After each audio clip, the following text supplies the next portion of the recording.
So, folks were wondering how are things going? Well, they got worse. Now my mother and my sister are stealing my truck. Well, stealing the money from my truck because they're going to go and they're going to scrap it. This is what my mom wants to do. She wants to go and call a tow truck out there, which no tow trucks are showing up, not even if it's the fucking middle of summer because of the location of the vehicle. Nobody's going to show up. So instead, BLM is going to end up freaking taxing the shit out of my mom because her name is on the fucking car and I don't have the money to do it. So she wants to go and take it apart piece by piece and take it to the scrap dealer. And then she wants the money from that. Even though my Pontiac, got it all here on YouTube, all of my videos prove this out, by the way. My Pontiac paid for this truck.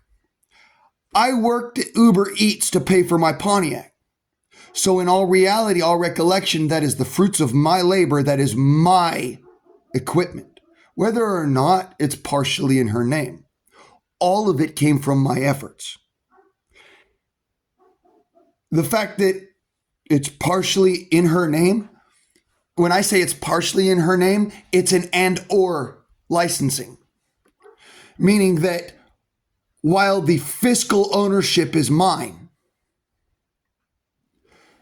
she has material rights if she decided to go and fix things on it. Instead, I had to go and argue with her to get things fixed on it. So that's why in this particular, and any justice who is looking at the situation would agree with me on this, it's not her vehicle. Not in the slightest. And from here the fuck on out, if I get a car or a truck or anything, she doesn't get her name on it. Because of this fucking bullshit.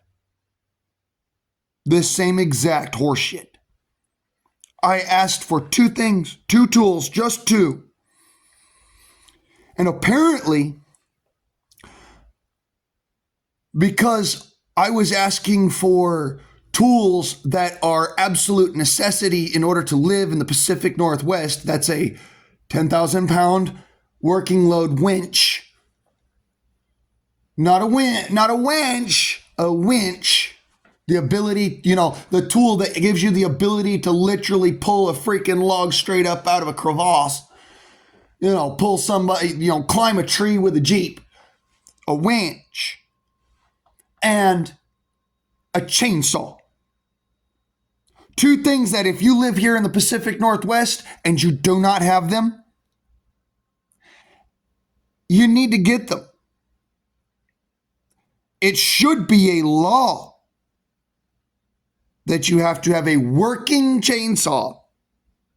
And if you have any vehicle which has any kind of off-road capability, and when I say any kind, I mean a draft on the vehicle high enough to be able to go off of pavement. That's every fucking vehicle in North America, by the way.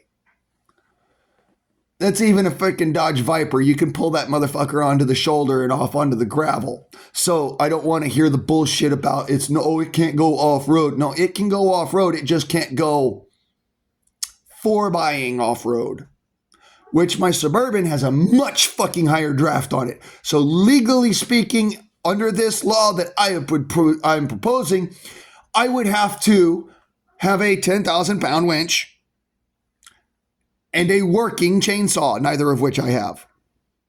Both of which are necessary in order to pull this vehicle out of the fucking hole it's in. And by the way, not a single tow truck will show up to the area where the vehicle is because it's at the top of a mountain on BLM land.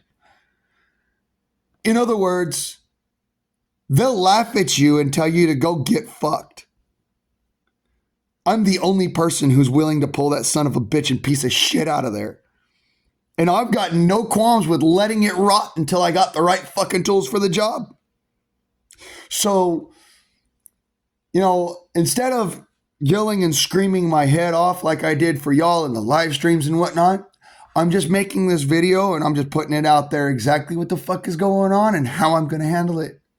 I'm not even going to waste my words on these two idiots because I have utilized every single bit of tact, every single bit of willingness to help, and showed them exactly what they needed in order to do the job. And I also even outlined a plan of attack for them, and they still could not comprehend it. This is why you need a man, not a woman, a man to pull shit out of the woods. Man here explaining to women the actual facts of the situation. I don't want to go up there for no fucking reason. I'm more than happy to take pictures of the fucking wreck as soon as I have the ability to fix the problem. In case law enforcement shows up and says, well, what the fuck are you doing here and why is that truck on the side of the road? Not because, oh, well, I'm against taking pictures, which is exactly what my mom and my sister are trying to throw in my face. They're sitting there telling me I yelled at them, I screamed at them, I told them this, that, and the other. I didn't start doing that until after they started being difficult with the whole situation. I literally outlined I was calm and collected for the first full 24 hours of trying to point out to them exactly what the fuck needed to be done and how it needed to be done and what tools were needed to do it. And I even went as far as calling around to the different tow companies and asking around to the different heavy recovery companies for off-road heavy recovery. And all of them, including Casey LaBelle, who is a YouTuber, said no. So in other words, if you want that fucking turd off the mountain, give me my tools and pay me for it. Otherwise, I'm going to let it rot